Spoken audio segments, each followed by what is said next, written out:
Hey, what's up, everybody? BDL44 coming at you with another video. All right, so the Laker game was postponed again. I would have known that before I got up. It literally, I honestly think I woke up at like 4 o'clock in the morning. Not necessarily to look at highlights, but that was just the time my body clock woke me up. And I watched about 5 highlights of the Spurs, thinking that there was a game today, and it wasn't. And the funny thing about it was, I was telling myself, I don't feel like watching highlights right now. That's the funny thing about it. But I was like, I want to be responsible. I'm not in necessarily a watching Wemby highlights mood. I was in a different mindset. But I was like, you know what? I'm going to do this because I know the game's coming up today. And that's one of the things that I've done for every game this year. I didn't do that all last year or the year before. Sometimes I'd watch highlights, sometimes I wouldn't. But this year I've been rather consistent for the Lakers as it pertains to watching highlights of every team we play, particularly 5 or more highlights of every team we play. And I think I've only missed maybe one game this year in regards to that strategy. And it leaves me feeling like I kind of can prepare us a bit better for what's ahead, being updated on players and what they've been doing recently, who they've been using in rotation and how they've been doing. It really helps me. So I did that with the Spurs for about an hour early in the morning before the sun rose. And by the time I got out the shower, I saw that the game was postponed. I'm like, what the hell, man? I could have watched them highlights at any time during the day, gave myself a little more sleep, did whatever else I felt like doing at 4 o'clock in the morning instead of watching them highlights. But yeah, man, that's kind of what I did and saw what the Spurs are up to. And you know, they're on a 3-game losing streak. You know, that's really what I can take from that situation. They're on a 3-game losing streak. The last game they won was against Jokic. They had a back-to-back against Jokic, or just like we're about to have with Utah in a couple weeks, where they had to play a game at San Antonio and then turn around and play another game in Denver against the same team. I don't know if it was back-to-back nights, but that's how that went. For us, it will be back-to-back nights for that Utah two-step extravaganza garbage that they got scheduled this year. So San Antonio is in the midst of seeing a cluster of teams more than once, just like we have. You know, we a couple weeks ago had to see Sacramento 3 times in like 7 days, something like that. And you know, they're going through a lot of that where they have to keep seeing the same damn teams over and over again. So we're not alone, Laker fans, as it pertains to that.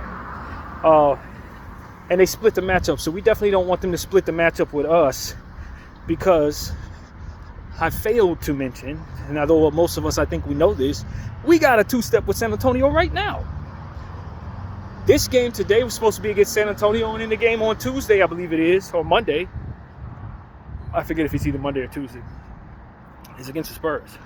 And the good thing is, both of those games are scheduled to be in Los Angeles, but of course, with this one being postponed, it throws off the 2-step, because I'm pretty sure they will schedule that game at a later date. So it allows for us to not have to see this team twice in a row, which I think could be a blessing in and of itself, because I don't like these personally. And I think you can tell by the way I've been talking about it for the last couple of minutes.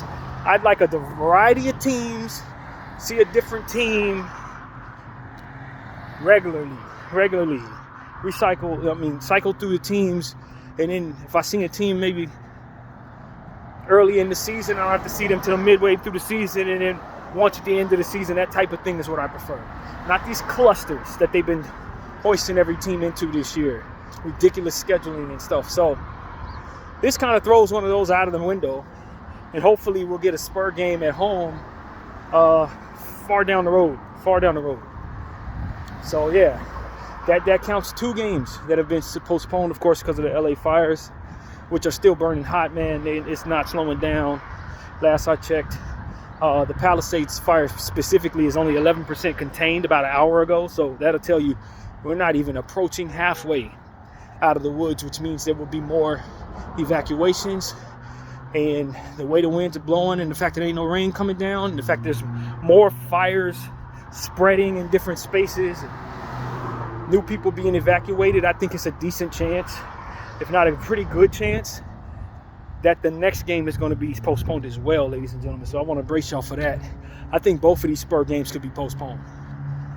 So yeah, I just want to, let people know that, man, we did homework on the Spurs potentially for absolutely no reason. Because these last 5 games, if we don't play them either one of these 2 games, that's useless information for me as it pertains to how they've been doing in this cluster of 5-game span. So, it is what it is, man.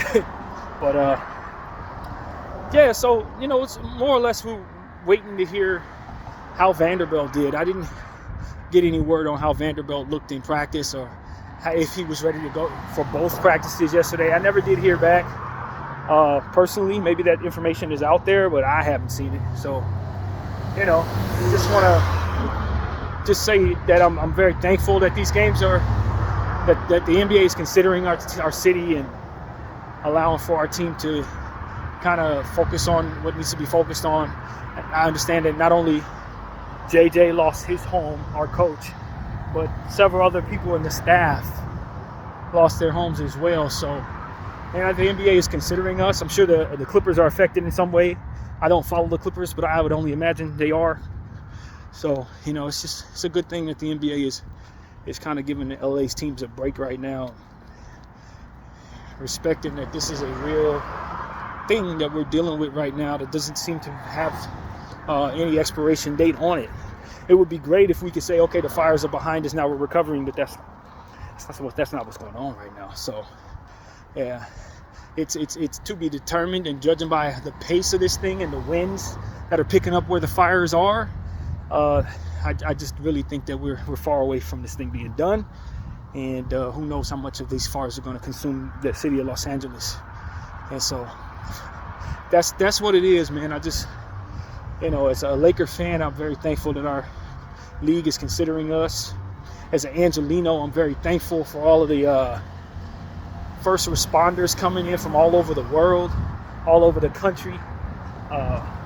It's been spectacular to see the footage of firefighters coming in to save our city, man.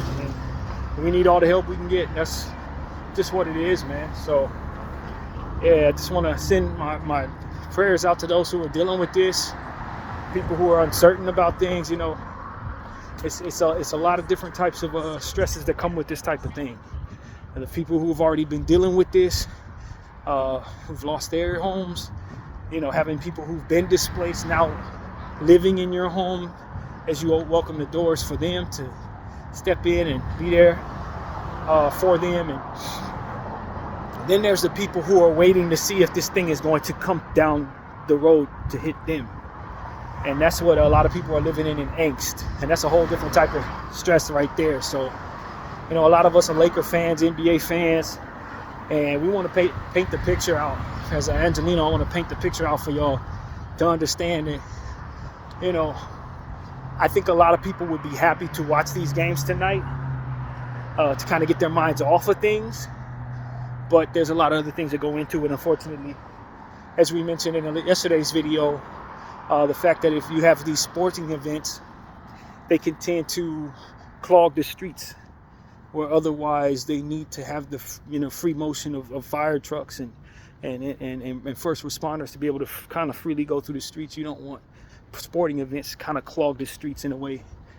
And so that's one factor that I think the NBA and other sports, NFL as well, and NHL as well, are considering right now.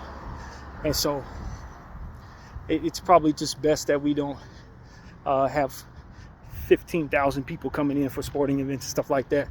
It's bad enough we got enough traffic in LA, as I mentioned yesterday in my Laker video. So yeah, man, that's kind of what it is. We're not really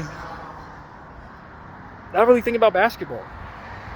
That's the truth, man. That's not really where my head is. I kind of haven't really been in the mood to even really think about the structure of our team and all the stuff I'm passionate about. It's just really taking a back seat to the reality of what's going on in the city here and the uncertainty of what's next for so many different pockets and areas of this city. So, the break is needed. I think the break is needed so we can recalibrate, get this fire under control, and then focus all of our attention back on basketball when we can, when we know that we're right for doing so. So that's really what it is, man. I wanted to make this a Laker video, but I think I wanted to paint the picture for those who were looking for me to address the Laker fans and say it's hard to really focus on my passions right now. More so focused on family, focused on safety, focused on just the air quality, to be completely honest with you. Which is much better today than it has been, but it's still not where it needs to be. Maybe I've gotten used to it, so I can't tell. That might be part of it, but it's cleared up in my area pretty much. But we do have, unfortunately, some fires hitting the Laurel Canyon area, for which I was just at last week. So not necessarily all the way out of the woods myself in this area. It's not out of the woods because they got that fire coming in from that way. So it's still a lot of things to consider. That basketball just does not come into play, unfortunately. But this is what I love to do, man. If I'm anywhere on this earth and the games are being normally played, like I said, I got up at 4 o'clock this morning ready to do homework, even under these circumstances, and did that homework. So we're committed. We're gonna keep this channel going in regards to that. We're gonna rebuild and restructure and be safe. And I encourage everybody to do so as well, especially if you're in this LA area and you're dealing with what we're dealing with, or you're dealing with something worse where you are. Prayers out to the Dinas. As I said, the fire over here in the valley, of course, in the Palisades.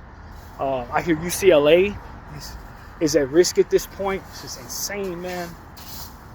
And it's just wild, man. Santa Monica, in that area, the Santa Monica Hills and various areas. I look over and I see smoke right now, right over there. So that's really what it is, man. That's what time it is in Los Angeles.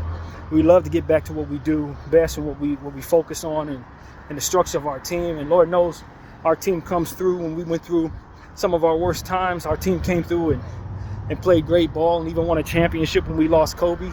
This is another one of those type of events, man. For the city of Los Angeles, it hits you hard.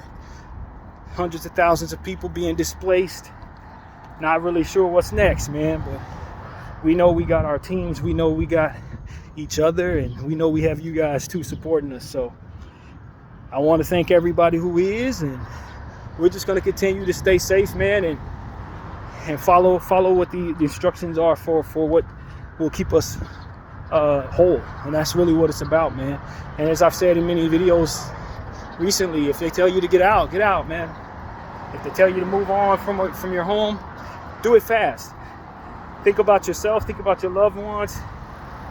But I think the most important thing, and this is me saying this with a lot of respect, we're thinking about the first responders and those who have to risk their lives to get you out. Whether you want to leave or not, it's their responsibility to get you out. So if you're going to hesitate, you're putting their lives at risk, their mindset at risk, and the various different things they could be doing to fight these fires and to help other people who maybe can't move. You know what I mean? By trying to get you out, who just chooses not to. So we gotta let them do their job. Fire is going to tell the story regardless, whether we want it not to. And let's make it easy on those who are here to save us. That's what I want to say.